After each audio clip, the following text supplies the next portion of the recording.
Hello friends, मैं doctor Sunita Kundra और मैं पिछले 35 सालों से आयुर्वेदिक प्रैक्टिस कर रही हूँ। हमारे आयुर्वेद में एक टर्म आती है रसायन।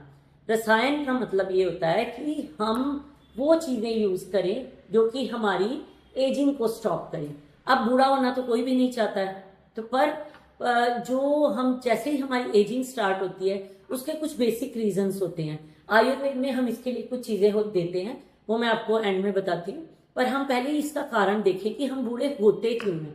देखिए, हम जब सांस लेते हैं तो हमारी बॉडी में उसके लिए फेफड़े हैं, सबको पता है कि लंग्स से हम सांस लेते हैं, बट हमारी बॉडी का हर सेल सांस लेता है।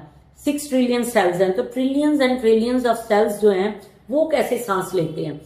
वो हर सेल में एक छोटा सा ऑर्गेनल जिसको कहते हैं वो होता है, वो कहलाता है माइटोकॉन्ड्रिया। वो पावर हाउस ऑफ सेल्स है। तो हमारी बॉडी में जो एनर्जी का प्रोडक्शन है हमारी सेल्स से स्टार्ट होता है।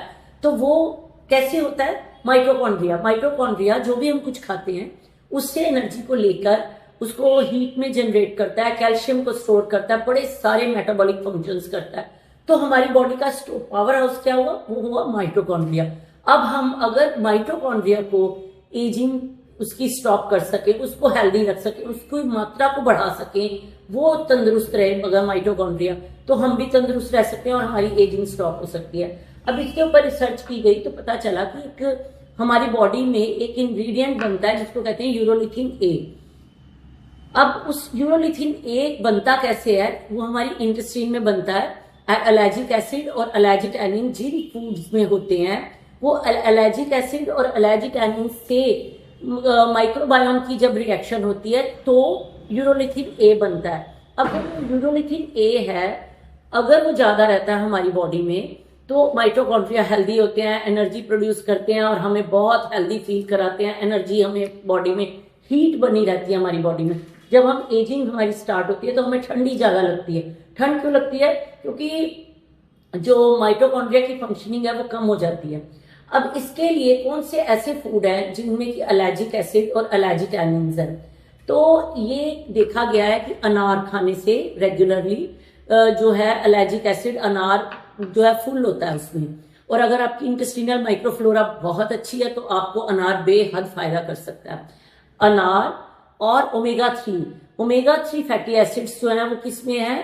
अखरोट में, कुछ फिशेज में, फ्लैक्स सीड्स में। जो भी आपके वेजिटेरियन और नॉन वेजिटेरियन चॉइसेस है उसमें से आप चूज कर सकते हैं। In all types of berries में ये मिलता है। दूसरा, अब हम रसायन की बात करें तो रसायन में शिलाजीत सबसे अच्छा है जो कि हमारी बॉडी में हीट प्रोड्यूस करता है, जो कि हमारी एजिंग को स्टॉप करता है। एंड अब इसके अलावा जो कुछ खाने वाली चीजें हैं जैसे आंवला है, अब आंवले को हम च्यवनप्राश में देते हैं। Chyawanprash is the best source of energy जो कि रसायन का काम करता है। ऐसे और भी बहुत सारे रसायन हमारे आयुर्वेद में आते हैं, जैसे सबसे अच्छा अडेप्टोजन और रसायन जो है अश्वगंधा है, शतावरी है।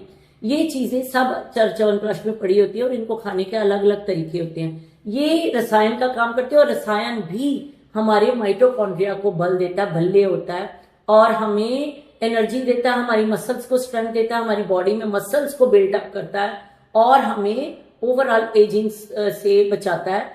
एजिंग तो होनी है पर हम उसको अगर डिले कर सके या हम मसल्स को बिल्डअप करके उसको स्टॉप कर सके तो इससे अच्छी क्या बात हो सकती है। तो ये सब फूड्स को रेगुलरली खाइए।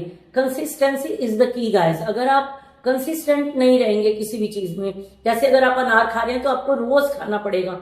अगर आप जो अखरोट खा रहे हैं या फिशेस खा रहे हैं या आप फ्लैक्सीड खा रहे हैं तो रेगुलरली इस तरह से डाइट प्लान में ऐड ऑन करें कि वो आप रोज ही उनको लीजिए, तब आपको उसके बेनिफिट मिलेंगे।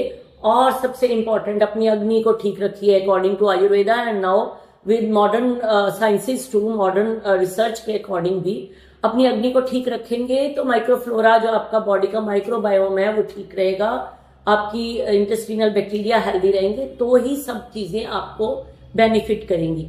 तो इन चीजों को ध्यान रखिए और अपनी एजिंग को आप स्टॉप कर सकते हैं। धन्यवाद।